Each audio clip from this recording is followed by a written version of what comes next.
everybody, and welcome to the Glory Reds podcast. It is me, Don Benito, and today we are going to be discussing a topic that we've kind of touched on in the past. I think we were talking about midfielders, but yes, that's what we're going to be talking about. We are going to be talking about the Baleba. What is going on with the Baleba story? Are we getting the player or are we not? Or if we don't get Baleba, what are the options? There are three players that Manchester United are currently sort of linked with that could potentially come to United. We will discuss that. We will also be talking about the players that are leaving, and within this midfield situation, there are certain things that need to happen before other things happen, if you know what I'm saying. So you can easily say it's a dominoes effect or whatever, but then one thing can lead to another, and that's what we're going to be discussing here.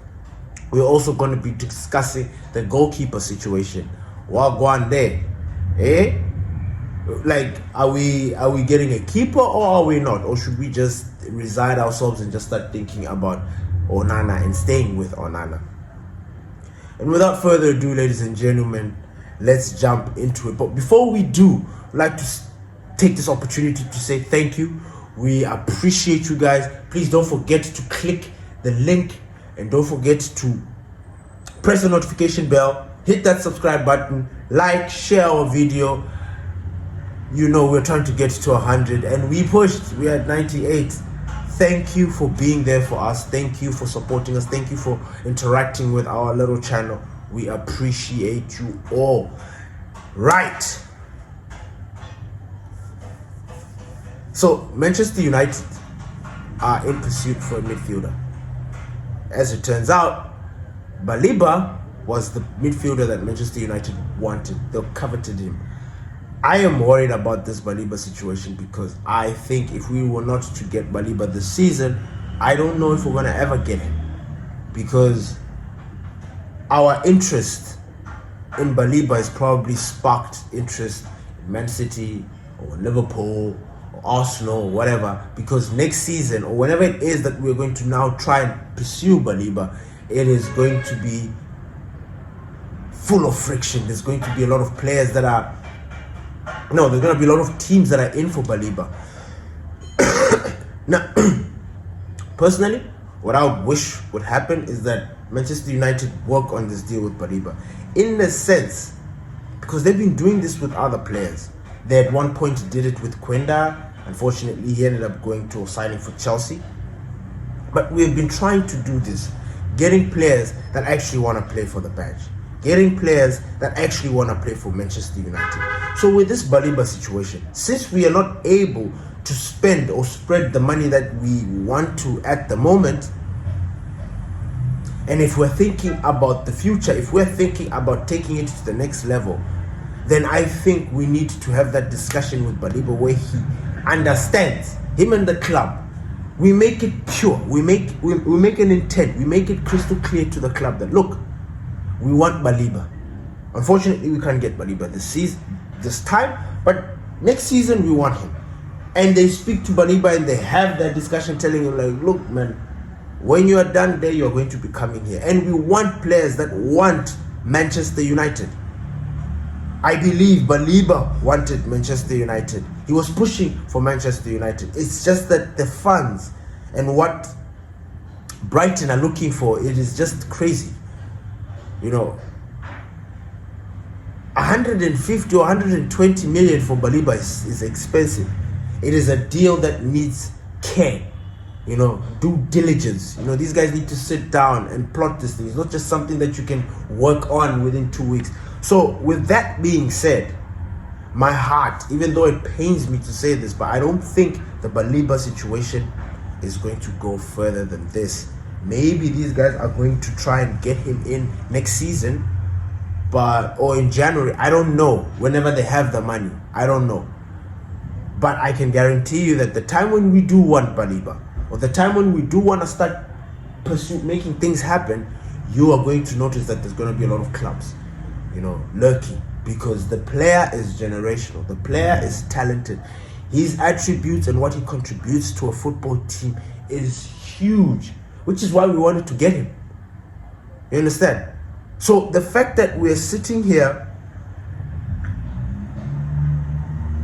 just not really knowing whether we're going to be able to get this thing to get Baleba is really painful. But now that we've sort of missed out on Baleba, or we've cooled off the interest, there are midfielders that Manchester United are linked with. You know, obviously the window is still open. Manchester United are still looking to strengthen that midfield position. And we know why. We've spoken about this. You know what's crazy about this midfield situation? I spoke about it a couple of weeks ago. Just like, but I was concerned. It was because we are a small channel. But understand that I spoke about this topic. But Kobbie Mainoo, but Bruno Fernandes, Ugarte, Casemiro, what is the plan? What are we going to do? We spoke about this. I spoke about this. But it's interesting to see that the topic has gained momentum. It has gained traction because people are now seeing to it and now talking about the situation. A lot of people are going in on Bruno Fernandes and that he doesn't deserve to play in that midfield pivot. Like I said, I remember, and yes, in as much as I do believe that Bruno will be perfect for us in that final third, I still think in this midfield pivot, he is alright.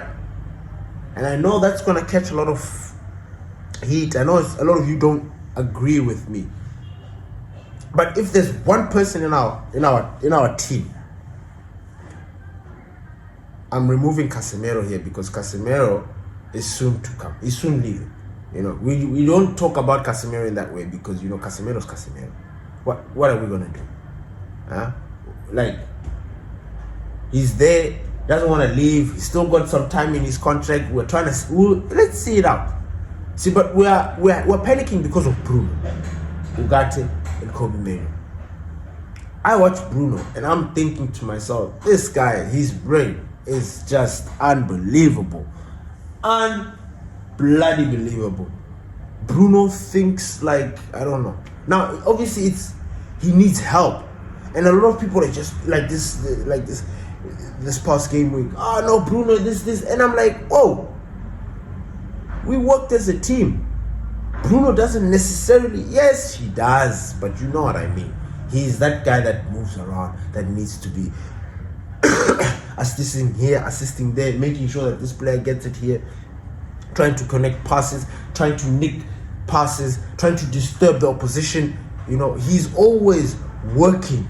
He's not the fastest midfielder in the world, yes, but he does the job. Now, people say that Bruno works best up top, which is 100% true. But we need to understand that, look, we have a captain there, somebody that turned down mega money for Saudi Arabia to stay with us. Well, now, whether or not that was a good idea, that is everybody's personal preference. The club was supposed to take a stand if they wanted and either sell Bruno, get the money, and be able to fund other things. But they didn't, and Bruno stayed. So we now have to deal with the consequences of that. We need to deal with the, I think consequence was a strong word. But yeah, you understand what I mean. We need to deal with the result of our actions by not selling Bruno, having that money to bring in Baleba, because we would have been able to bring in Baleba. We would have been able now to see our midfield in a whole new light. People don't trust our team now because of this Bruno positional situation. The sole fact that Bruno is playing in that pivot is driving fans insane. Now, if we had sold Bruno, we wouldn't be having this problem. Our midfielders, whether it be Kobbie Mainoo, Ugarte, Casemiro, or Baleba, whoever it is that we would have brought in, we wouldn't have been having that problem.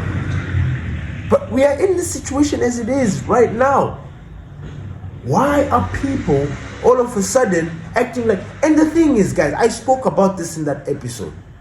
Why are we acting like Bruno Fernandes came to Manchester United as a number 10? Why are we acting that Bruno came here as an attacking midfielder? Look at his tattoo. That is an 8. Look at the number that he wears. That is an 8. When he was at Sporting Lisbon, he was wearing 8. What is an 8? Because I can see people are just talking too much rubbish. What is an 8? An 8 is a box to box. An 8 is a player that can play up top and can play up in the midfield and at the back. Can do the job. No, Bruno is an attacker. He's an attacker. He's a number 10. We only want Bruno up top. This is the same problem that we had with Pogba, where we tried to create environments for these players to thrive. No, Pogba needs a holding midfielder there so that he can focus on attacking and not defending. What the fuck? What the fuck? Do you see how with each passing day, with the football world changing, people change our football players? They're changing them. Bruno Fernandes is a midfielder. He can play in that pivot. Why people are losing their mind, it is beyond me. It is something that I don't... It actually makes me cringe. Because I feel old. I feel like I understand the game better than the whole world. And I don't want to be that guy that thinks, oh no, I know better. No. Bruno is an 8. Take it or leave it. He is an 8. We bought him from Sporting Lisbon. Bruno was never up top. He was scoring all those fucking crazy goals, those long range bangers, assisting, pinging, everything from a deep line position. Now we are sitting here, arrogant bastards, fans who think we know better. We know nothing. And it makes me sick every time when I look at pundits and people just changing the narrative, like changing the game just so it can suit them. No. Bruno is a midfielder, period. Bruno needs another midfielder next to him so that his ideas can flourish. He is the star player. He's our quarterback. He needs to have people working around him. I've always felt that this team needs to be built around Bruno. Screw everybody else, Bruno.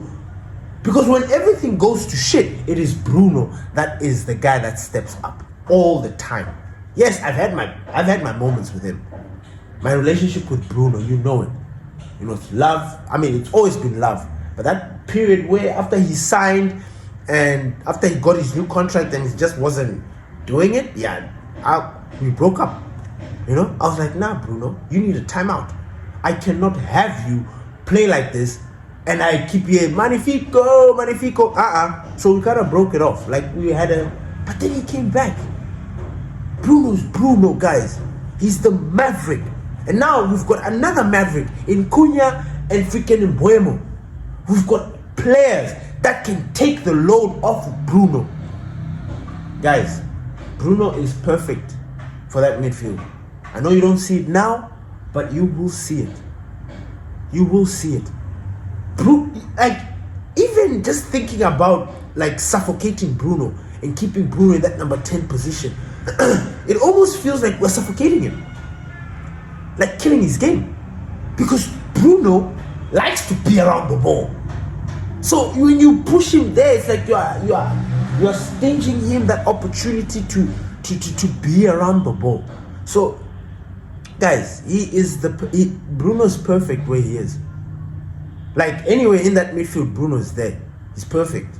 Just not that holding, because he doesn't have that discipline to be like to play like Casemiro, to sit there. He doesn't have that discipline. But the gist of it in that midfield, Bruno has got it. So that's my stance. It's going to continue being my stance. I hope people try to understand. So when you're trying to look at this, don't look at it based on what you have been pushed to. Remember Bruno. Remember how we brought him in. Remember his first games, like when he was playing against it was Wolves, his first game for United. He was all over the pitch. All over the pitch trying to impress us, and we were impressed. But nobody sat there and started saying, no, we need Bruno to be up top. We didn't know him. We just let him be. And then we realized that, oh my God, this guy has got an eye for pass, has got an eye for picking up players. Like Bruno is just amazing. He's amazing. So we realized that, and we were like, oh, okay. So now, I think to get the best out of Bruno, we need him to focus on attacking and not defending. This is how we spoil the game. Some people forget that Mason Mount can play in the midfield. Like, he can play there. He's not the best, but he can play there. Anyway, so with all that being said, the Baleba situation, we have got players that have been linked to Manchester United. Now, the first guy is Lucine Agoume from Sevilla. Apparently, the boy is 23 years old. He's a traditional holding six. Apparently, he was playing at Inter, and then he just joined Sevilla. He just had a breakout season. He's young. So basically, he's still a learner driver. He's somebody that is got the potential of becoming a beast in the future. Now, there has been some figures that were thrown around, which I see, and I'm like, I understand why Manchester United are like, because, you know, the cheaper, anything that can reduce costs and can maximize cost and get the best player at the lowest cost, whatever, you know that, yeah. Basically, this player has a release clause of £35 million, and I think that's the reason why Manchester United are looking at him. They're looking at him because he's young, that price range they can afford, and he's a holding midfielder, and he's for the future. So he's still raw. So Manchester United don't mind. He ticks a lot of the boxes. It ticks a lot of the boxes for what Ineos and Manchester United want. Then there's Mortem Hjulmand from Sporting Lisbon. He worked with Ruben Amorim. Ruben Amorim knows him very, very well. I don't know about that guy. I don't know how we're going to price him up, but we must know that Sporting Lisbon don't play around. You know how it is when we try to get Quenda. The same with Bruno. It was just a nightmare. It was a problem. So I don't think with 2 weeks left, I don't think there will be a proper deal to be done there. But there is. I think the price is right. You know, we can get the guy. My only issue with this Mortem Hjulmand is that I heard that he has a tattoo of Arsenal. You know, and I don't know. You see him come to Manchester, let's just say we get him. See him come to Manchester United and be like, this is the club of my dreams, you know, since I was a child, you know, blah, blah, blah. You know, we all hear them say that. But the boy's got a tattoo of Arsenal, so it'd be very tricky for him to be like, yeah, it's a child that grew up loving Manchester, and then, I don't know. And at the moment, I'm not really happy with Arsenal because, you know, they are celebrating the win when there was just nonsense. And the way they're going on about it is annoying me. So I have a timeout with Arsenal. So it's like, The other player that we've spoken about also in this topic is Adam Wharton from Crystal Palace. traditional number 6, pure 6. Only knows how to sit in front of his defense and cause all sorts of problems. Can pass the ball left, right. He's got range in his passing. He is absolutely the player that we're looking for. If we are looking for a like-for-like replacement for Casemiro, Adam Wharton is the guy. Perfect. Now, unfortunately for that one, it's going to be a little bit tricky. It's going to be very, very tricky. And here why. The reason why it's going to be tricky is because Crystal Palace, as you know, the window's still open.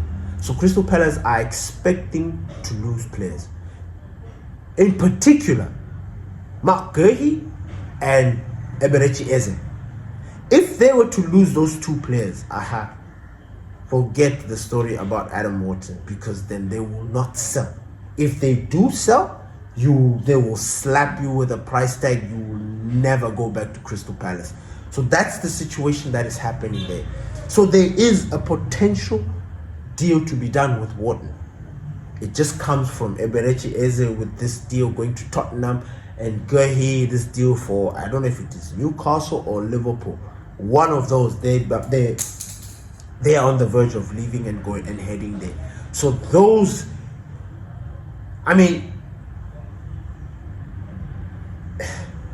if Manchester United really want a midfielder, and if Wharton is within the price range, you go in, you bid, you get the player before Eze leaves and Guehi.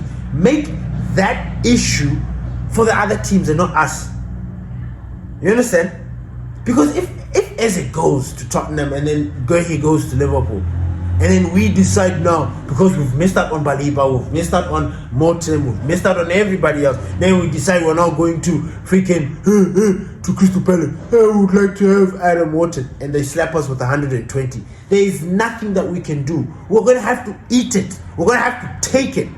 So yeah, we might as well just go in for, look at one player, pick that player, go in. Now, my cons for bringing Lucine Agoume, for me, just is that he's a learner driver. When I say learner driver, I mean he's a kid that just broke out. He's still making his way in. He was at in the French league, Serie A, all those leagues. Especially for a young kid, you need to be special to come and thrive in the match in the Premier League. You need to be absolutely special. So I don't think this Lucien guy is special. I don't. The sole fact that he played in a lower league than the Premier League, and that we're trying to bring it. I know. You know what? He could surprise me. He could come in there, tear it up, and just be amazing. But at the same time, he could flop. And in that inexperience, we always talk about the Premier League. It exposes players. It does. Believe it or not, it does. So that is the situation at Manchester United. And then, of course, there's the situation with the loan players. Toby Collier has left. Rashi has left. We still need to get players out. Anthony needs to leave. Sancho needs to leave, so that we can facilitate these deals, because as it stands, Manchester United have paused because they also need to work on the outgoings. So that is the situation. What is going on with these outgoings? Well, Anthony doesn't want to go anywhere, just wants to go to Betis. Betis have found themselves in a situation where they are calling the shots and dictating the shots to Manchester United. Like, yeah, we want this for this, Anthony. And Anthony is just sticking with Betis. And I understand. And good for him. You know, he's trying to show loyalty to Betis for what they did and all that crap. I get that. But truth of the matter is, you are our player. And we need money. And you need to fucking go. Like, you need to bounce. And I hate that I'm saying that like that, because Anthony didn't really have a problem with us. You know, it was the Garnachos that was an idiot, that little shit. But everybody else, Anthony didn't really give us problems. He just The only thing wrong that Anthony did was be overexcited by his move to Betis and talk about how nice it is there and how he was crying at Manchester. That doom and gloom story. That's the only thing that he did that you can easily be like, just let the guy go. Doesn't want to be here. Garnachos, that shit was there wearing Rashford stuff, blah blah blah, and then he has the nerve to turn down Bayern Munich. Oh my God, Garnachos. Look, I realized yesterday that I had completely moved on from Garnachos. And I realized something yesterday, that in as much as I was praising and wanted a lot of good for Garnachos, I think I realized a very long time that he is not generational. He is nothing special. And that makes me feel better. It makes me feel good. It makes this deal very palatable. I am not moved. Like, I don't care what Garnachos does, because I don't think he thinks. I think he's ruining his career. I really do.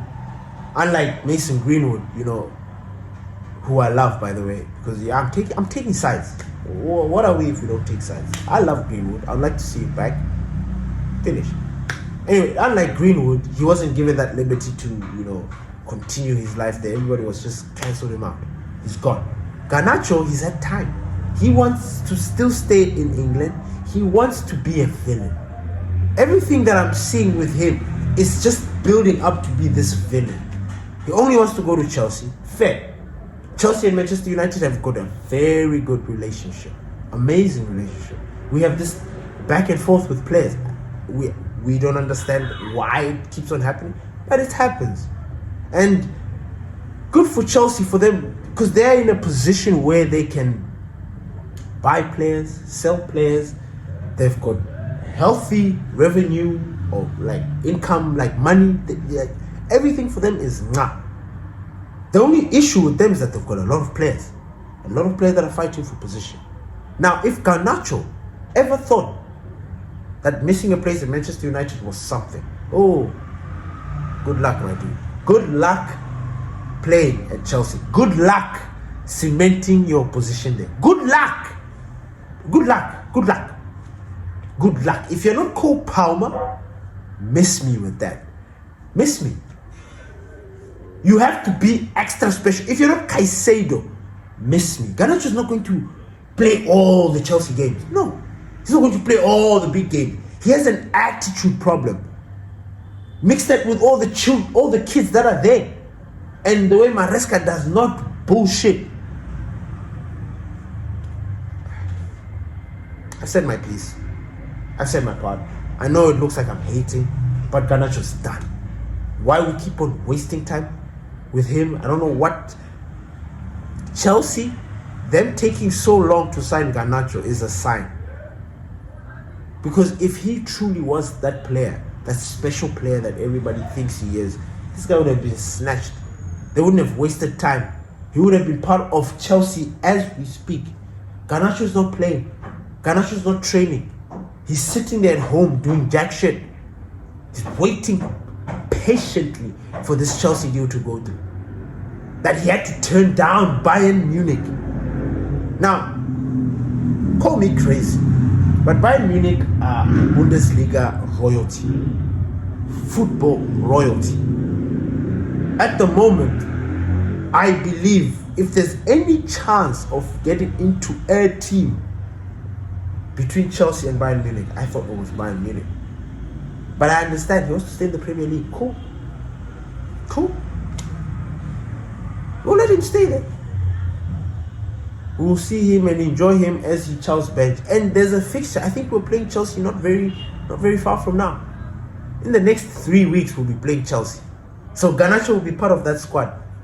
Yeah? How amazing it is. But I'm not moved. I'm not sad. I keep on checking stories. People are like, we pray. I'm like, let's just move on. Let's not give this kid airtime. Let's not give him our strength. Let's not think about him. nothing. Let him go.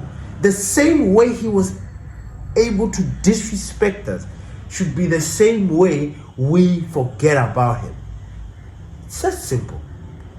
Thank you everybody for listening to the Glory Reds podcast. It's your boy Don Benito. Peace.